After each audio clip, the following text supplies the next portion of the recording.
much for facilitating this. My name is Karthik Shankar. I am the Director of Product Management at Loblaw Digital here in Toronto, Canada. I'll talk a little bit about my journey and what I do here at Loblaw and what I've done as product manager before. But a quick disclaimer, whatever I'm speaking today is based on my personal learnings and observations, and I don't want to call it as anything directly coming from my previous companies, Amazon, Loblaw Digital, or any other company. Moving on to my journey. So I'm a director here at Loblaw Digital, joined at about 10 months ago here. I'm here owning online grocery delivery space. So for folks who don't know what Loblaw Digital is, and for folks who are not from Canada, if there are people in the audience, Loblaws is the largest retailer, grocery retailer in Canada, having up to more than about $45 billion in sales and having multiple banners across the country. We have grocery chains, we have pharmacy, we have apparel, and we also have beauty. So it's also the largest employer in Canada. If you count everyone who is actually the frontline workers, specifically at this time, they are very, very essential to the supply chain, to delivering food to customers' homes, and also keeping the grocery chain running during these kind of crisis scenarios. So Loblaw Digital is a subsidiary within Loblaw Companies Limited that actually is responsible for all the e-commerce section of our business. So last year, we actually did $1 billion in sales. That's how much we have reached in 6 years' time. And obviously, we are growing much, much faster here. So within Loblaw Digital, I'm owning the grocery delivery side of the business. So I'm responsible for building the grocery shopping and fulfillment experience. So both the user experience as well as everything in relation to supply chain to get the groceries delivered to customers' homes. So that's the business that I own here end-to-end at Loblaw. Prior to this, I was with Amazon as a senior product manager in Seattle. I did actually 2 huge projects there. My most recent one is automated brand protection. So basically, all the brands that you know of, Nike, Adidas, Apple, and so on, that sell on Amazon, there's a lot of complaints about trademark infringements, counterfeits, and copyright issues, and those kind of things, fake products. So I started off building technology from scratch that actually proactively identifies all these counterfeits and trademark infringement and fake products and removes them from Amazon catalog real time by scanning more than 10,000 items per second and removing more than 200 million fake products from the catalog in a year. So that's something that I built from the scratch. Before that, I was with a marketplace marketing team where I actually built products that can educate and inspire entrepreneurs to become successful sellers on Amazon platform.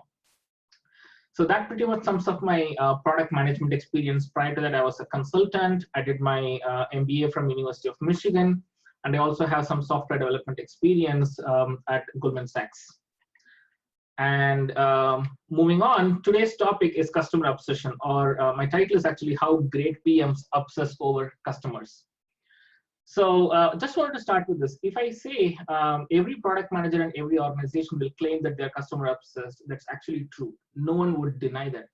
So no one would actually say, I'm not customer obsessed. I just worry about myself. I just worry about my company. And I just worry about anything else. But is it really true?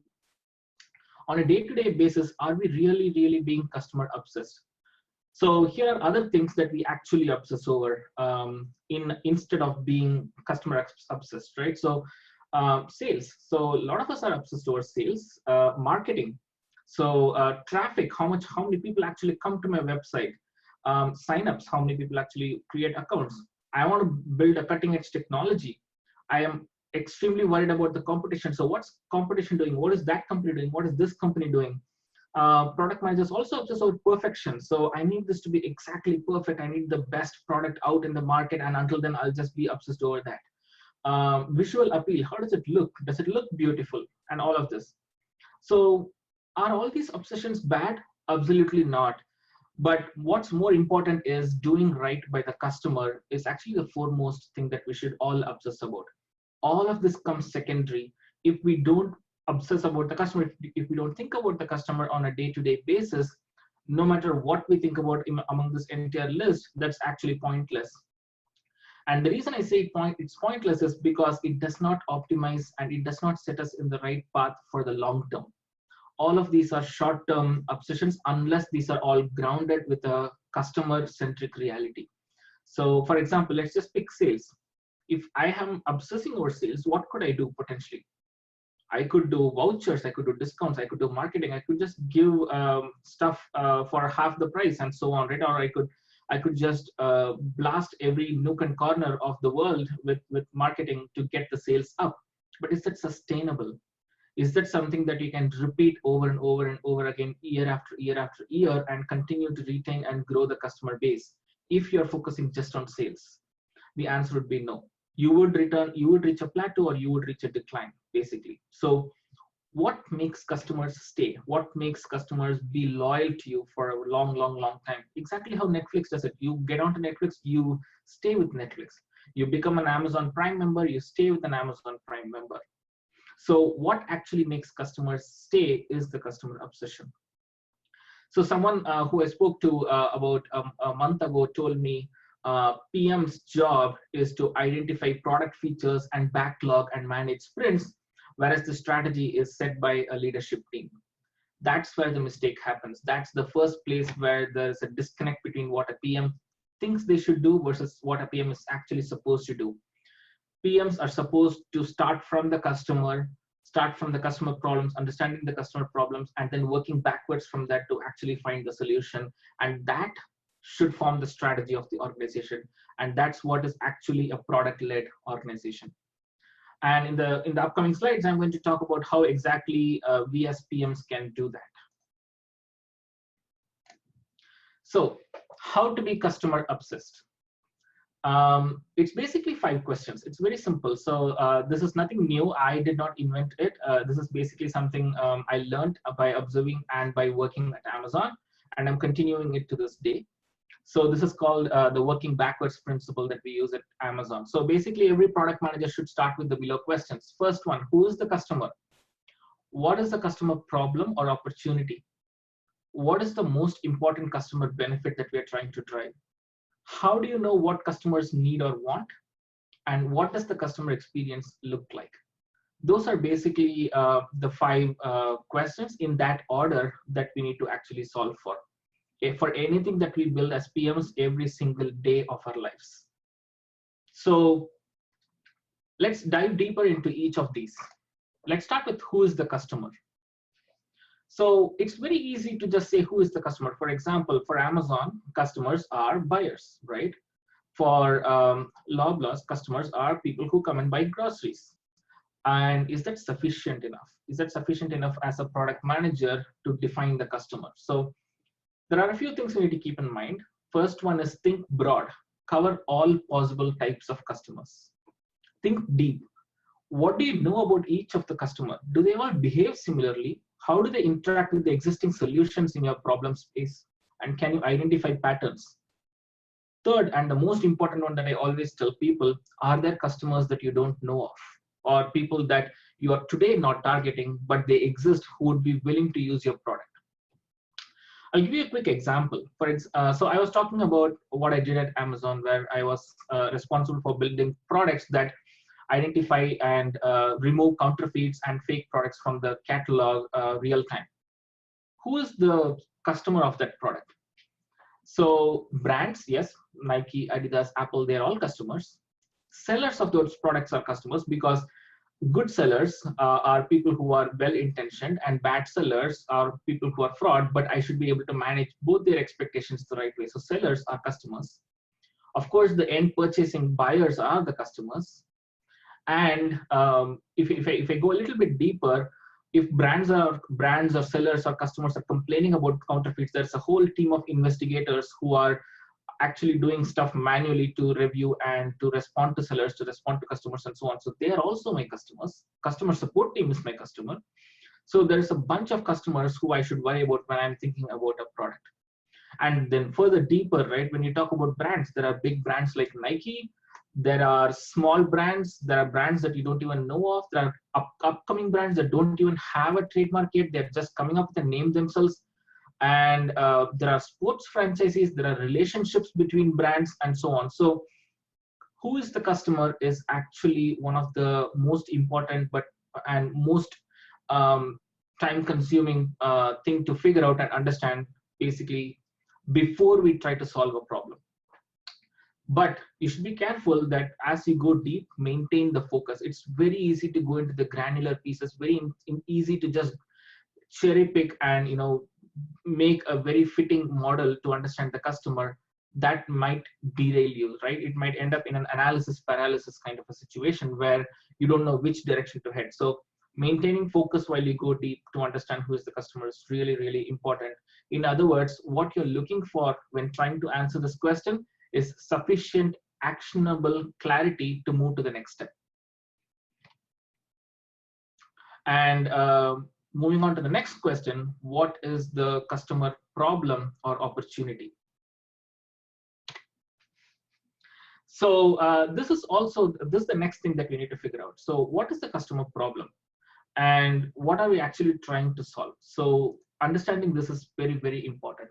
The reason I say that is often we actually think this is the problem. We actually don't figure out or dive deep to figure out whether that is the problem. So many times we are actually very passionate about what we think is the problem. I'm so passionate to solve this. I'm so passionate to solve that. Versus, is that a problem that needs to be solved in the first place?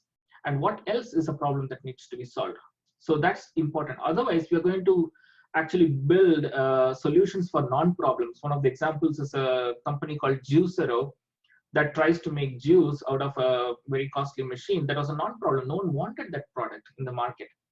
So on a day-to-day basis, as we build small features to big products, it's important to understand what customer problem we are trying to solve. We actually fail to stop and ask important questions.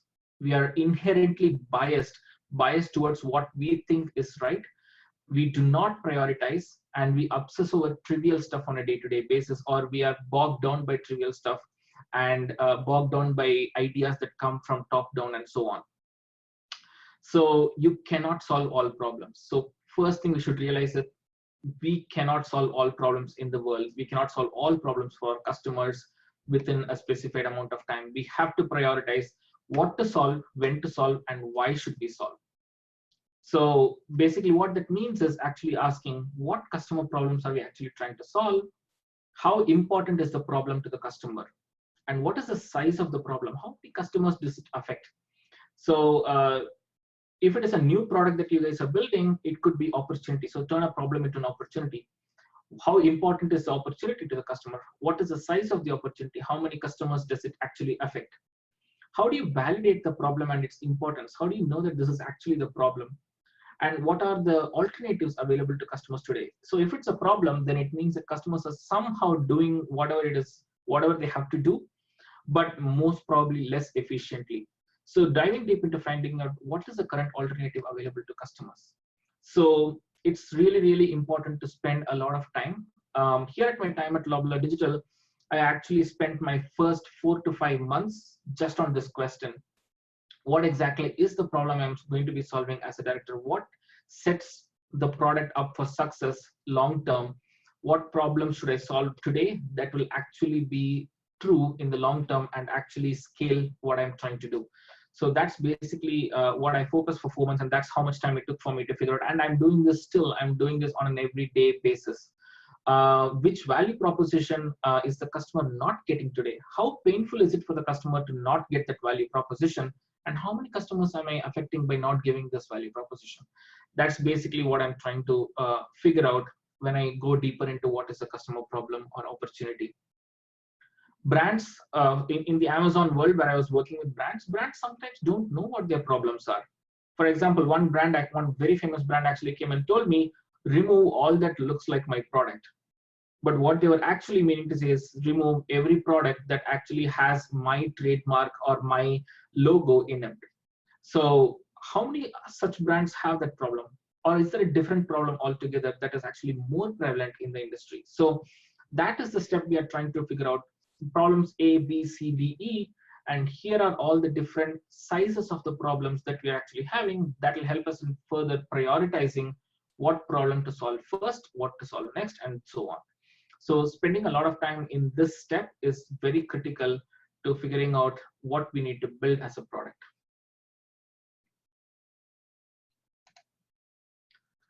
Moving on to the next one, basically, what is the most important customer benefit? So this is the next step after identifying the problem. When we are talking about how do we solve that problem, we have to think about what is the benefit that this gives to the customers. In other words, what can customers do with our product that they cannot do today? Does this solve the most important customer problem versus solving something that is a very small piece, only affects 5% of the customers, but just because someone told us to build it, we are building it, right? Versus, is it solving the most important customer problem? Does this provide a solution for a majority of the customers who have this problem? The next one is actually pretty important. Why would customers care about what we plan to deliver? Why should they care about the product? Does the benefit meet or exceed the promises you make to the customer? So, for example, when Amazon comes and tells that a product will be delivered in 2 days, that is a promise that Amazon makes to the customer. Is Amazon meeting that promise? It's the same thing with grocery delivery in my world currently. If I say that the groceries are going to be delivered, if I say that customers are ordering 10 items and I will be delivering every single one of those 10 items, then that's a promise that I make to the customer, and I have to keep that promise.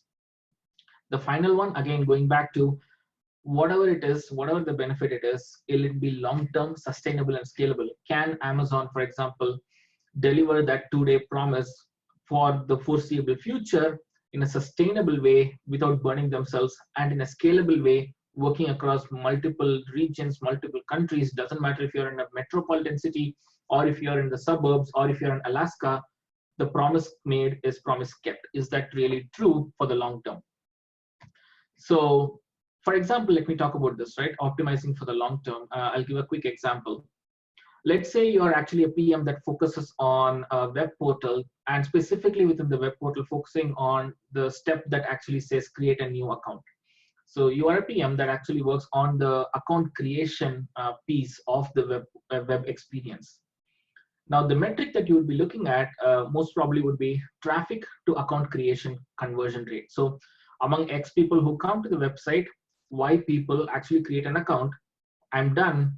If I hit the target of Y, my work is done. Is that the right way to think about product management for that piece? So you could actually say, my job is done. I wanted to bring in 10 new accounts. I brought in 10 new accounts. I just wanted to increase the conversion rate by X% in that top of the funnel. I did that by X%. What's wrong with that? So mainly what's wrong is it's basically not looking at the actual benefit to the customer. So benefit to the customer actually happens when they start using whatever you're providing as a benefit beyond actually creating an account, right? So the top of the funnel teams and the marketing teams and the product managers working on those pieces should absolutely look at the lifetime value of the customers that they are bringing in. 100 customers who create an account, out of which only 5 people work or use the product, versus you bring in 10 customers and all 10 use the product. Which one's better, right? Which one is better? So when are you actually providing higher customer benefit, as an example? So that is why it's, again, very important to not just look at the independent KPIs or metrics we are looking at, but go back to the customer. Is this KPI clearly indicating that I'm driving benefit to the customer? If not, then what is that KPI that I need to look for? And that's actually very, very, very important. For example, I can solve my problem at Amazon where I had counterfeits and fakes removing product. I could have solved by just throwing 100 investigators at the problem, right? I would have easily solved the problem for, let's say, 100 brands. Will it work for 1,000 brands? Will it work for 100,000 brands? Will it work for 1,000,000 brands? Absolutely not. That's because I should not be looking at a product as a very short-term thing that is solving today's problem. I should look at it in a long-term sustainable way. So machine learning, yeah, maybe. So that's exactly how we were thinking about the problem. So here as well at Loblaw Digital, the operations process, right? We are only as fast as the weakest link in the supply chain. So if I have to drive customer benefit, I need to start there, because the weakest link is the link that is preventing me from serving more and more and more customers. It's actually becoming extremely important right now during this COVID-19 scenario, where a lot more customers are looking to buy a lot more groceries because of the lockdown situation and so on. So again, it goes back to the same question: what drives customer benefit is basically unlocking that additional capacity, unblocking the supply chain, and so on. So going back to what is sustainable, scalable, and what's long term is very, very important when looking at what the customer benefits are going to be.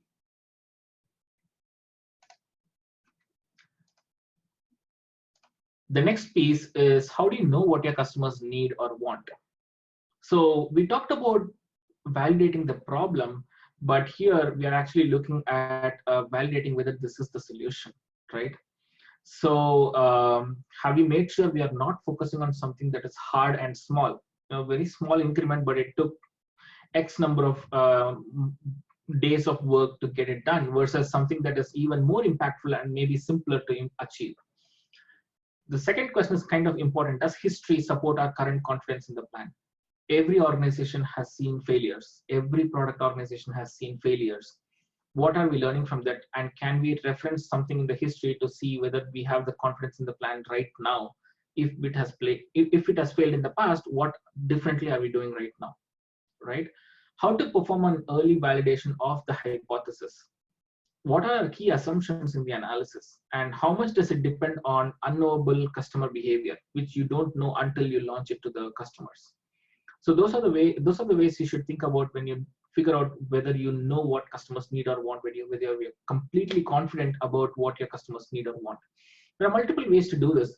You can do design research, you can do prototypes, you can do manual tests of whatever you're trying to build. You can do A/B testing, which is one of my favorite ones. What you're really trying to find out is, are you really building a product for customer benefit, or are you biased about the whole thing? Are you biasing yourself towards what you think is the right thing? You're actually also figuring out whether you have unreasonable assumptions. Assumptions like customers will pay $1 million or $100,000 for a phone is obviously unreasonable.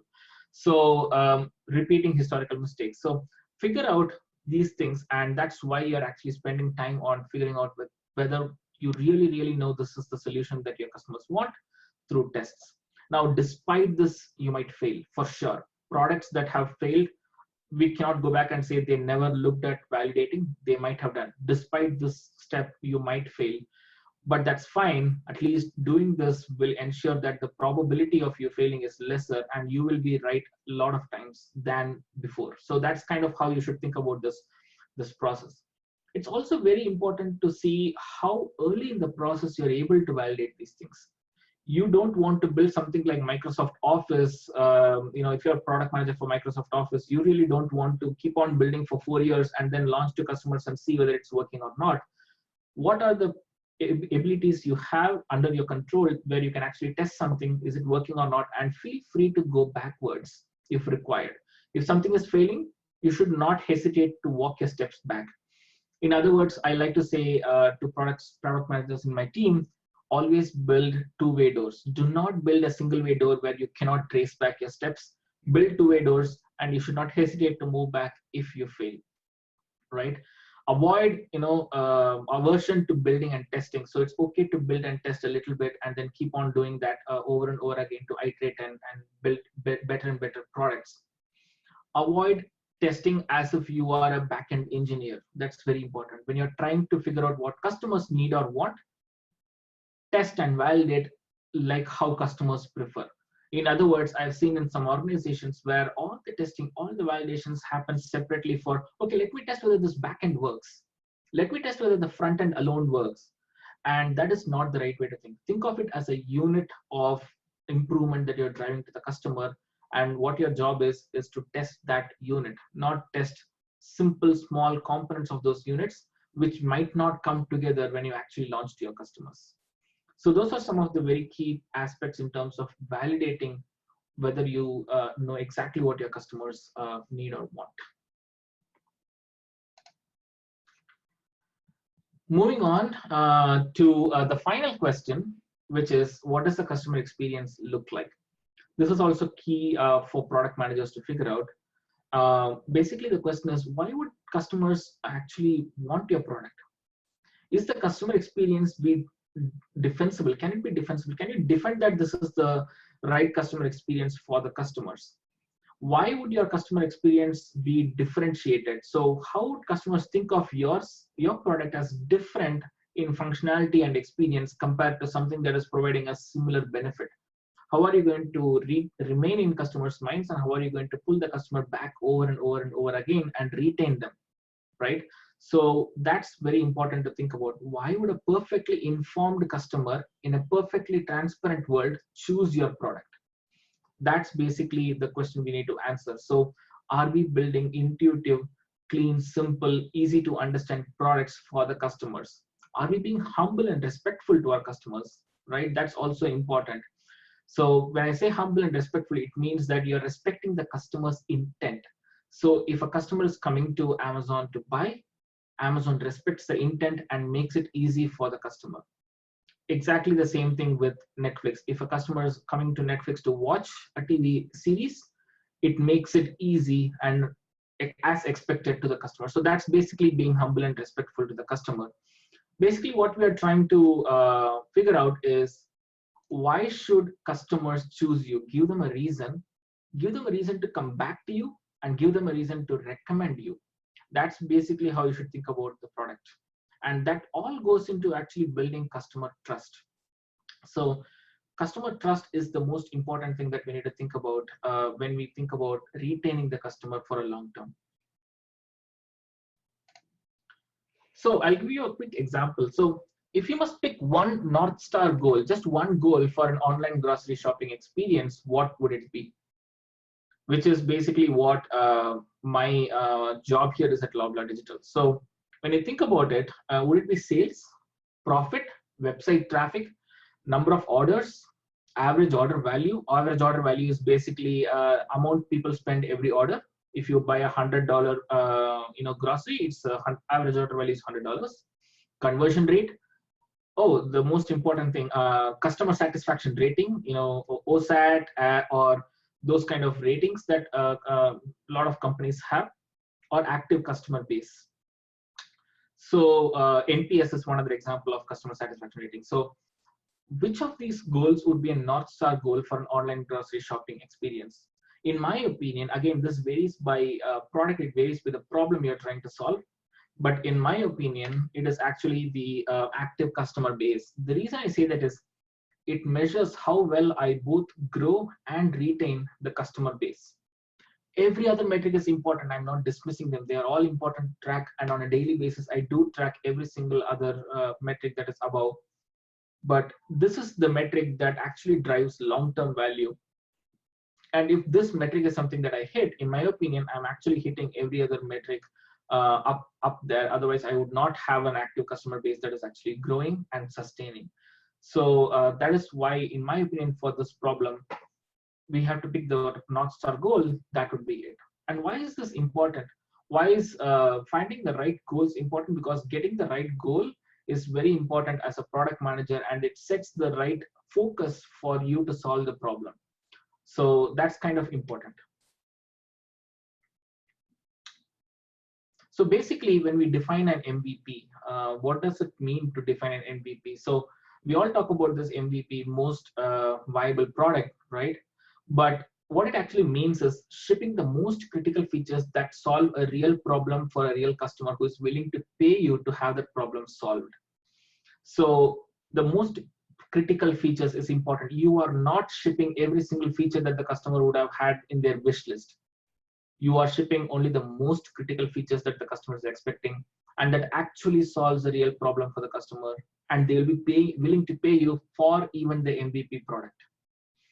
That's how you should look at an MVP.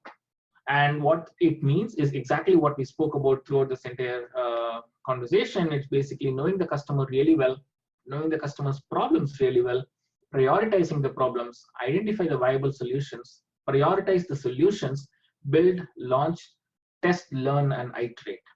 So just want to wrap it up quickly here from my presentation. I'm happy to open to questions immediately, but customer obsession is an integral part of every single step of a PM, every single thing that a PM does in their day-to-day life as well as setting the strategy for the company. PMs are the people who actually should be setting the strategy for the product, should be thinking about the long-term sustainability of the product. If you as a PM are given a product to build, or given a solution to start with, or given a problem to solve, it is your responsibility as a PM to stop, analyze, validate before you proceed. Just because someone handed you a solution doesn't mean you should just go ahead building it. We as PMs are the gatekeepers. We as PMs are supposed to be figuring out whether that is the real problem to solve, or is there something else that is more important to solve. We should say no to all the trivial stuff, all the less important stuff, and we should focus on problems that actually solve a real issue for the customer. So that's basically what customer obsession is, and that's what we should practice on our day-to-day lives. Happy to open up to questions now. Great, thank you so much. So we've already had a few questions come in, and we'll start addressing those now. But if anybody has any questions, feel free to type them in the chat box and we'll get to them. So the first question I have here is, at Amazon, and based on your knowledge, what percentage of products failed? I can't say a clear percentage of products that failed, but a lot of products that you see at Amazon have failed at some point of time in their lifetime of being built, right? It's not like, so products that fail completely and never even picked up. There are some examples like the Fire phone, it failed, right? So and Amazon was quick to just dust it off and then move on, right? So there are products that are huge but might fail. But when you think about percentage, you really can't say that. Even my own product failed, right? Some ideas that I built in my product really did not work for the brands, but it's also important to quickly learn, iterate, and improve on that. So products can fail where you have to abandon them. Products can fail where you just pivot and move on to the next feature and just learn and iterate. So both could happen. Okay, great. Another question we have is, what are the best ways to remain unbiased throughout the process of identifying and delivering on customer problems?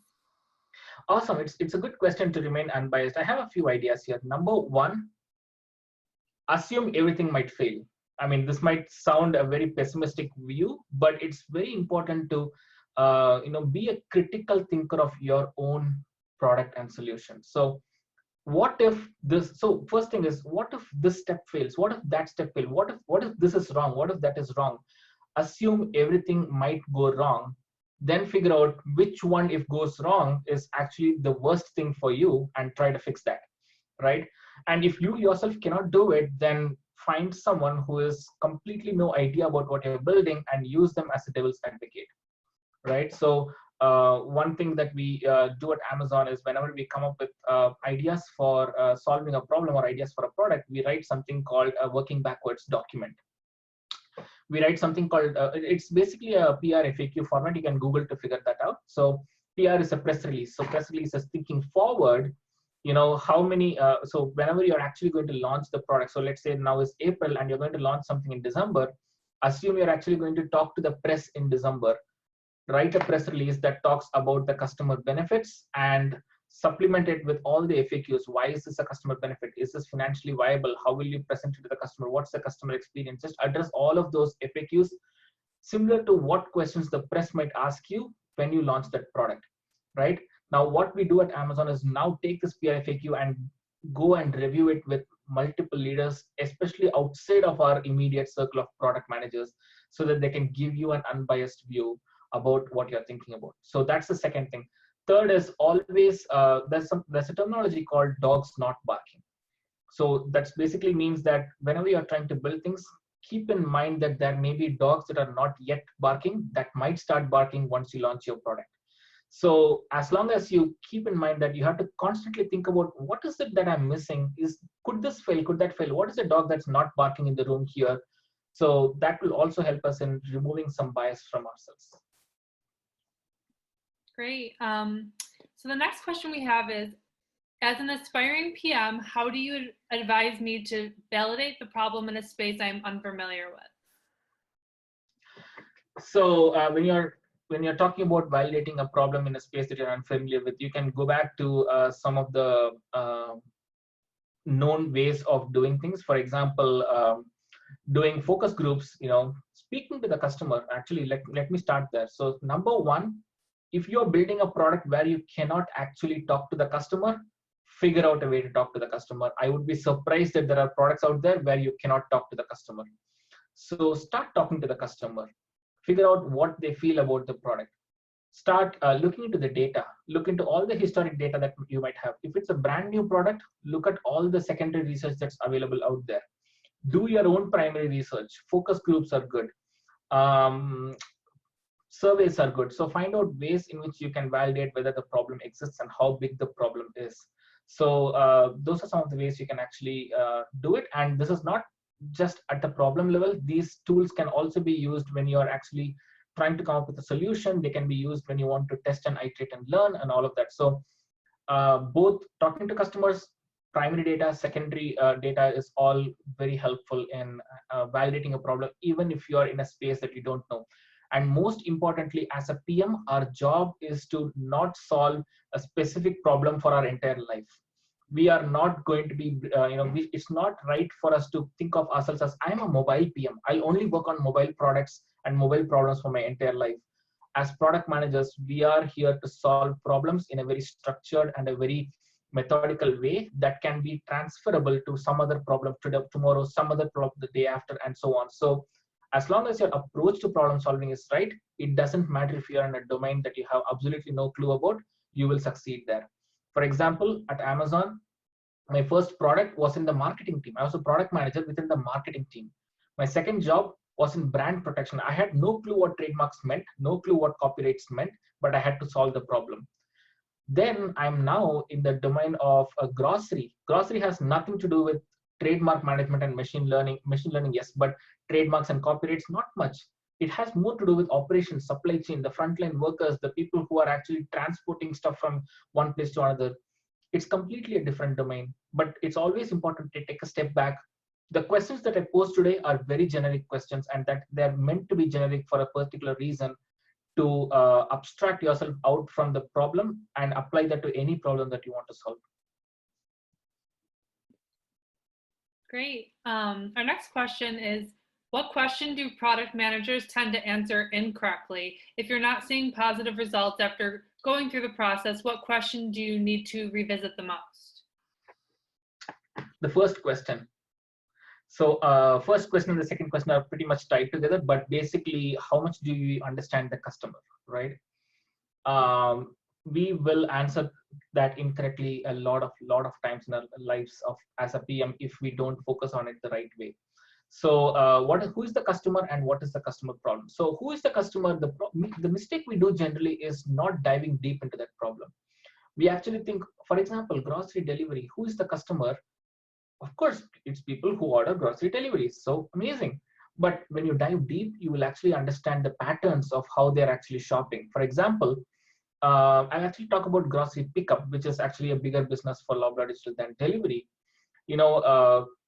Customers who are in metropolitan areas, they don't prefer pickup as much. But if you go to this city called Red Deer, it's in between Calgary and Edmonton. It's a very small town. It doesn't have too much of population, but customers are traveling 1 or 1.5 hours from the suburban areas to get to the store, that they don't want to spend more time in the store purchasing and then drive 1.5 hours more to get to their homes. Now that's a completely different problem compared to the problem that you will face in the metropolitan areas. Now the problem is different, the solution you will come for those customers is different, and so on. So how well we understand the customer is really important to figure out what is the right product that we should be building. Great, thank you so much. So we have a few more questions. The next one is a little bit different. So what was your transition from a software engineer to a product manager like? And do you have any recommendations for someone who's trying to make this transition themselves? Sure. So as a software engineer, primarily my job, or most software engineers' job, is to fix. So they are given a solution that at a product level, here's how the customer benefits should be. So figure out how to build it as a technology. That's basically where software engineers come in. But what I really wanted to know is what drives the business, right? What actually drives the business? And when I started asking those questions as a software engineer, I realized that I really wanted to transition into solving that problem. So figuring out what problems should be solved. So product managers are nothing but problem managers, right? So figuring out problems and managing how to solve the problem. So that's why I ventured into that space. Through yes, MBA was a step in between being a software engineer and a product manager, but that's not actually necessary. You can actually become a software engineer to a product manager really easy. One thing that I would call out is basically you might want to keep a little bit of that software engineering experience aside when you're trying to solve the problem, because software engineers becoming product managers tend to be biased towards what they think is possible or not possible in terms of constraints of the technology, rather than focusing on how the problem itself can be solved potentially in a much different or innovative way. So I always advise software engineers trying to become product managers to be aware of that bias when you are trying to solve problems. Second, as a product manager, how do I interact with software engineers has also changed. So as a software engineer, I told you, I'm given the product, I just need to design it. But right now, as a product manager, I'm actually involving software engineers even in the problem identification phase itself. It's not like I figure out what to be built, how should be built, and then I just hand it over to them, versus they are equal partners from the question number one that I listed out there. That's how PMs and software engineers, in my opinion, should actually interact and collaborate. Great. So now we have a question about North Star metrics to kind of shift focus a little bit. So what are some example metrics for enterprise products?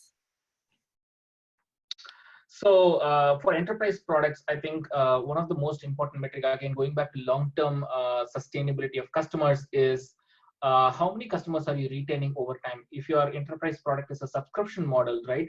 New subscriptions are good, but renewals of subscriptions is even more important. So think about anything that indicates long-term, lifetime value of a customer. So what keeps the customer coming back to you over and over again, and what metric can you build or what metric can you measure to actually figure out whether customers like your product over and over again. So if you lose 100 customers and gain 100 customers, that's not sustainable, right? You lose 10 customers but gain 100 customers on a yearly basis, that is sustainable. Then you can focus on why those 10 customers were lost and build some new features for that. So that's kind of how you should think about the North Star metric. Thank you. So our next question is from David. It's, what are the most critical questions to understand your customer and their problems? What tools do you use to understand customers, validate problems, and validate solutions? I think most important thing about understanding the customer and their problems is to think about segments. So the problem at the highest level might just sound like a very simple singular problem, but no two customer is equal. No two customers behave similarly. No two customers are expecting the same things from you as from your product. So there are going to be clusters, there are going to be segments underneath that, there are going to be patterns that are variously different, right? For example, again, going back to what I did at Amazon, huge brands like Nike, Adidas, and Apple expect completely different things in terms of counterfeit removal compared to smaller brands and smaller products, right? So going deeper into segmenting the customer problem and understanding how the customers behave, what keeps them or what motivates them to leave you is kind of where you should start asking the right questions. Great. Yeah, that makes sense. And next we have a question specifically about online grocery. So what do you see as the biggest hurdle for product managers regarding the fulfillment process? I wouldn't see it as a hurdle. I would see it as a fun challenge to solve. But the grocery fulfillment process is heavily dependent upon people. So the operations is the huge piece there, right? So managing the efficiency of machines is easy. You just add one more cluster, add a couple of more servers, you can manage higher volumes. But that's not as easy when you have people involved. So the frontline workers and workers in the stores or colleagues in our stores who actually are part of the fulfillment process are one of my key customers whom I need to think about. So that is the biggest challenge that I feel, because keeping in mind the fact that the operations of the entire grocery supply chain is going to be the bottleneck in me launching the right things for the end customer is the hurdle, and is a really good challenge to have. And you can see all the companies that are trying to automate a lot of processes in between, make the job easier for all the supply chain workers, drive a lot more efficiency. Amazon has a bunch of robots in their warehouses that make job easier for the folks in the warehouses, reducing significantly the amount of distances they need to walk. Basically, that's what the robots do. We at Loblaw Digital are also experimenting with robotics to help solve that problem a little bit, and so on. So in my opinion, in online grocery, that is the biggest piece that is a hurdle to actually satisfying the promise you make to the end customer, and it's a good problem. Yeah, I think so too. And we have another question related specifically to online grocery, which is concerning COVID-19. So the question is, no doubt people are switching to online grocery shopping, but there's a fear due to the news and information that the virus also spreads through delivery and the courier. So are you also thinking of this problem, and how are you strategizing to tackle it? Sure. That is the first thing that we started thinking about, right? So two things. One is, how do you prevent the spread? Working with all looking at the entire supply chain and figuring out what can be changed to increase the safety. The usage of all the safety equipment and all this, everything from gloves to sanitizers to masks being used by our frontline as well as our supply chain colleagues. Moving from shipping a lot of bulk items to actually packaged bulk items, so that there is lesser exposure. So looking at every single step of the way to do what we need to do to prevent the spread, and also working with our delivery vendors whose safety and whose adherence to safety standards is also important. So constantly monitoring that, and triaging any issues that might potentially happen there. Launching contactless delivery, you don't have to interact with the customer. I think not just Loblaw's partners, but across the board, multiple courier companies like UPS and FedEx have also done the same thing. So that's again another way to prevent the spread. But also we need to think about what to do when actually we detect someone with COVID-19 in the stores, either a customer or a colleague. Now, the beginning of February is when I remember I actually had to put together a strategy, and the entire organization had to put together a strategy for each of their own businesses. What would be our plan if such scenario happens? So being prepared for such scenario, being extremely well-versed and prepared for such scenarios is kind of important as well. So prevention is one, but if that happens, what would you do? So for example, we came up with a plan to, if that happens, shut down the stores, sanitize the whole place, discard everything that can potentially be infected, and so on. So those are all plans that we also put together, and we are ready to move and do that if such scenario happens. But prevention is first, and we have already put a lot of such measures in place. Thank you. So we have a few more questions coming in. So here's the next one. So from the lens of managing up, how do you effectively convince senior leadership to invest time on doing user research when they already have a solution in mind and would like to prescribe a solution downwards? I think the most important thing is to first listen to understand what their concerns are or why they think the solution is right? So we have to start there. And when you try to manage up, they are obviously telling you what solution to build, but you want to take a step back. It's very important to say no with data. So what does it take for you to provide at least some data or a plan to get that data, right? So what are the concerns of your leadership? So concerns might be they think this is the right problem, they don't know their biases, or they have a timeline that they think we need to solve this problem before. So first, understanding those concerns is important, because that's what will help you to craft your responses the right way. Then to get to the actual solution that you want to build, you might want to do some research. So figure out how you can do all of those, either within the constraints that your leadership set. For example, if your leadership really wants to do something in 6 months, and that's why they are pushing a solution onto you, you can understand that they want the product in 6 months, but think about how you can test and validate in a short time frame before you move to the solution and propose that up. Or if you already have some data, go and say and if the data proves that the solution is wrong, say a no, but also add a why to the no. That's very important. Just going and saying no obviously doesn't fly. Leadership will not accept it. Saying no, here is why I think it's no. And you can even extend, I may be wrong. If I'm wrong, this is how I'll walk back my situation, but I believe at this moment that this is the right direction to take. I don't think any management or leadership would say no to it. Yeah, I always find that that's super helpful. Just in my experience is having hard data to back up, you know, your point is always helpful for leadership. So our next question is, please explain how can we actually do the testing of a new product when we are launching it for the first time? I'm in a startup. For me with no product history, how can I get access to external validation and testing database to choose between 2 or 3 products in my mind?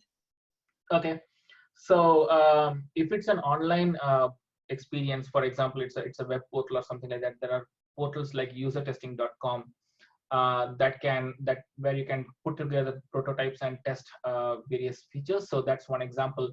But otherwise, the other way to go with products is launch a small pilot in a small place and then see how the products are behaving, right? So if it's a physical product or if it's an online product, you can actually launch in a very controlled environment, right? Pilot in a very small town to figure out how the customers are, taking that product. Or if it's a product that's well established and you're trying to improve the product, then you can always do A/B tests to figure out whether the old one worked or the new one worked. So those are ways to do it. You really don't need to have launch to 100% of customers, because at that point of time, it will be difficult for you to walk back, right? So launch it to 5% of customers, or launch it to 10 customers. If you cannot find 5%, just find 10 people, find your friends to begin with, ask them to use the product, find your colleagues to begin with in your company and ask them to try the product. So there are multiple ways to think about this scenario here. Absolutely. So just a few more questions here. The next one is, besides talking to customers directly to understand problems in the industry you're in, what outlets like newsletters or podcasts do you use to keep up? Definitely follow a lot of business websites. I read everything from Forbes to Fortune to Harvard Business Review and so on. I listen to some podcasts like How I Built This is a good example of a podcast that I listen to as well. I read a lot of books, so a lot of business books and management books that I generally read. So those are some of the ways. I don't have anything specific that I would like to recommend at this point of time, but a lot of reading, keeping abreast of the world. And one more important thing that I generally practice is whenever I see something happening in the world, for example, Hewlett Packard splitting into 2 companies, for example, right?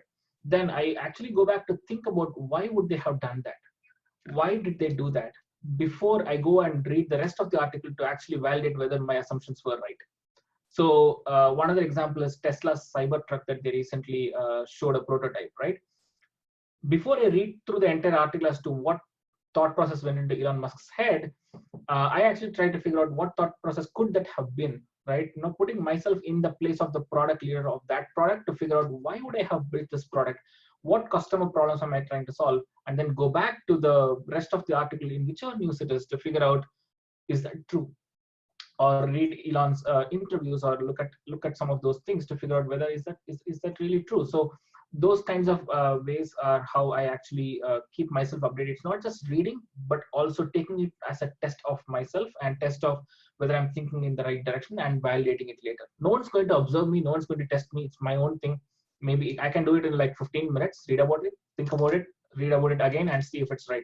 And it's a very easy way to just build our knowledge in product management.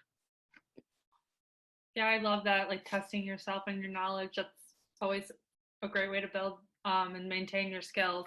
So we have, we're a little bit over time, but I love these questions that are coming in. So We have, what do you think can growth hacking take over traditional placement strategies for products? Sorry, what do you think about growth hacking? Can growth hacking take over traditional placement strategies for products? So again, it goes back to what your goal is, right? If you're trying to do growth hacking, which is basically quickly iterate, learn, and change, I think that's definitely a good strategy as long as you know what your North Star metric is and whether you're progressing towards that goal.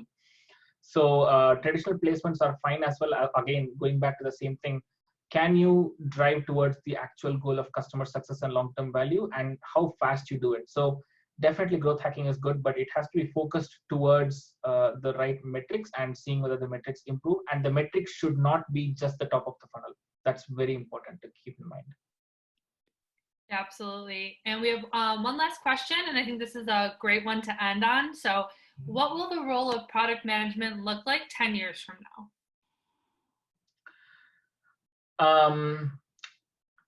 In my opinion, I think 10 years from now, the product management role will look slightly different and in a better way. For example, today, I don't think a lot of companies out there are mature enough to have product managers think about the business strategy. Product managers are not yet owners of the business, owners of the problem. They are still working on products that are handed down to them. So that's going to, for example, I had a discussion with someone who was a customer success representative, and I actually asked a question: don't you look at product managers being the customer success pioneers in an organization? So don't you see the lines blurring between customer success and product management? And the response I got was customer success people look at customers' problems, whereas product managers look at product features and the strategy. I said, no, that's not right, because they are one and the same. If you're talking about customer success people just being a little bit more in interacting with the customers on a day-to-day basis, solving tactical problems as well as finding patterns to solve problems, that makes sense. But the detachment between customer success and product management should blur. It's all one and the same. Product managers should think about customer success, and that should form the basis of the product. And I think as we grow into this whole mindset, product-led organizations are going to come up more and more, right? Product-led organizations, again, are not starting with the product, they're starting with the customer and then going on to the product, and that is done by a product manager. And that's exactly how I think the world would be, all the startups would be, all the tech companies would be 10 years from now. Wow. Yeah, thank you so much for sharing that and answering everybody's questions. And we'll wrap up just about now. Thank you so much for everybody for coming. And we'll be sending out a recording of this as soon as we have it available. And I want to thank you again. If you need more information on our upcoming events and webinars, everything is fully online now for the next few weeks or months, depending on what happens. You can go to productsthatcount.com. And we'll be in touch with you shortly. Thank you so much for listening. Thank you everyone for joining the webinar.